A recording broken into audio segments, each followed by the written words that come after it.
بسم اللہ الرحمن الرحیم۔ السلام علیکم ورحمۃ اللہ وبرکاتہ۔ حضرت صالح علیہ السلام قوم سمود کی طرف نبی بنا کر بھیجے گئے۔ آپ علیہ السلام نے جب قوم سمود کو خدا عز و جل کا فرمان سنا کر ایمان کی دعوت دی تو اس سرکش قوم نے آپ علیہ السلام سے یہ معجزہ طلب کیا کہ آپ اس پہاڑ کی چٹان سے ایک گابن اونٹنی نکالیے جو خوب فربا اور ہر قسم کے عیوب و نقائص سے پاک ہو۔ چنانچہ آپ علیہ السلام نے چٹان کی طرف اشارہ فرمایا تو وہ فوراً ہی پھٹ گئی اور اس میں سے ایک نہایت ہی خوبصورت و تندرست اور خوب بلند قامت اونٹنی نکل پڑی جو گابن تھی، اور نکل کر اس نے ایک بچہ بھی جنا، اور یہ اپنے بچے کے ساتھ میدانوں میں چرتی پھرتی رہی۔ اس بستی میں ایک ہی تالاب تھا جس میں پہاڑوں کے چشموں سے پانی گر کر جمع ہوتا تھا۔ آپ علیہ السلام نے فرمایا کہ اے لوگو، دیکھو یہ معجزہ کی اونٹنی ہے، ایک روز تمہارے تالاب کا سارا پانی یہ پی ڈالے گی اور ایک روز تم لوگ پینا۔ قوم نے اس بات کو مان لیا۔ پھر آپ علیہ السلام نے قوم سمود کے سامنے یہ تقریر فرمائی کہ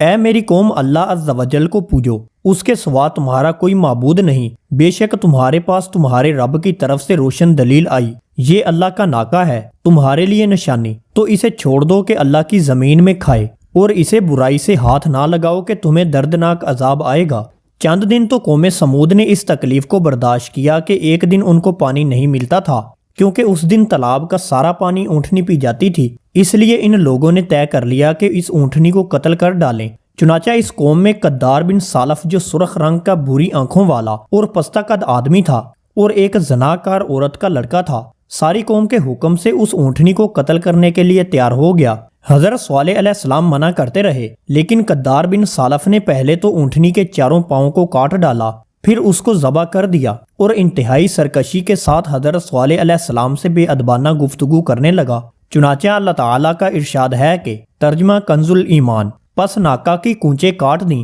اور اپنے رب کے حکم سے سرکشی کی، اور بولے اے صالح، ہم پر لے آؤ جس کا تم وعدہ دے رہے ہو اگر تم رسول ہو۔ قوم سمود کی اس سرکشی پر عذاب خداوندی کا ظہور اس طرح ہوا کہ پہلے ایک زبردست چنگاڑ کی خوفناک آواز آئی، پھر شدید زلزلہ آیا جس سے پوری آبادی گر کر چکنا چور ہو گئی، تمام عمارتیں ٹوٹ پھوٹ کر تہس نہس ہو گئیں، اور قوم سمود کا ایک ایک آدمی گھٹنوں کے بل اوندا گر کر مر گیا۔ قرآن مجید میں اللہ تعالیٰ نے ارشاد فرمایا ہے کہ ترجمہ کنز الایمان، تو انہیں زلزلہ نے آ لیا تو صبح کو اپنے گھروں میں اوندے رہ گئے، تو صالح علیہ السلام نے ان سے منہ پھیرا۔ حضرت صالح علیہ السلام نے جب دیکھا کہ پوری بستی زلزلوں کے جھٹکوں سے تباہ و برباد ہو کر اینٹ پتھروں کا ڈھیر بن گئی اور پوری قوم ہلاک ہو گئی، تو آپ علیہ السلام کو بڑا صدمہ اور قلق ہوا، اور آپ علیہ السلام کو قوم سمود اور ان کی بستی کے ویرانوں سے اس قدر نفرت ہو گئی کہ آپ علیہ السلام نے ان لوگوں کی طرف سے منہ پھیر لیا اور اس بستی کو چھوڑ کر دوسری جگہ تشریف لے گئے،